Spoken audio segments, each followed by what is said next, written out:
Your cheekiness got you into some trouble in school. Oh God, I was yeah. Well, it wasn't cheekiness. I was punished Blasphemy? for blasphemy. Yeah, Um, how does a child blaspheme? this is weird. I was sent to a.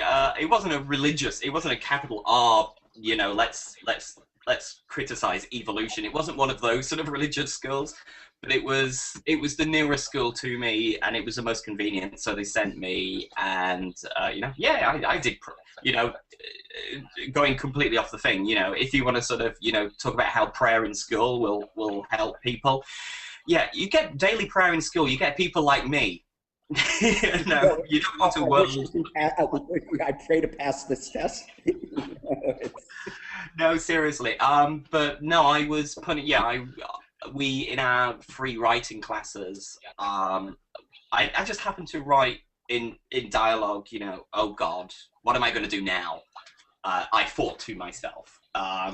And big red pen came out, and it's like, how dare you take the Lord's name in vain? And I was 7. Yeah. And then What just was all that about? writing Yeah. stream of consciousness. It's Well, it was, but also then it was like, okay, you have done something more than you actually realize. You have shown a 7-year-old how powerful words are, that they have the ability to create an emotional response in people. And it's like, whoa, fair enough. so that's what you got out of it, is that you understood the power of words. From that point on, it was like, yes, what is this wonderful invention, language? How can I sort of express it? What can I do? And, give me books, let me read. I want to learn new words. I want to sort of, do that sort of thing. So that was me, so this is before, it's not like I was beaten up with a cross. They didn't whip me with a crucifix. I'd have been born 5 years before they would have done that. Or hung up on that cross. So. Sorry, I went to the gym for the first time in ages the other day, and I still can't lift my arms. So that'll teach you. that'll learn me. Yeah. Exactly. You studied, I see, at the University of the Arts in London and at the London College of Communications. Yeah, I did. When you're in England, you can leave your parental house at 18 legally. Your parents have no sort of say in the matter. So, and as much as I loved my mum, she was going through the menopause at the same time I hit puberty. So bang, Okay. So we did sort of argue and stuff like that for years. So two headstrong people was not a great thing. So I went to film school as soon as I could. I was like the youngest person ever to do it. Had a great time.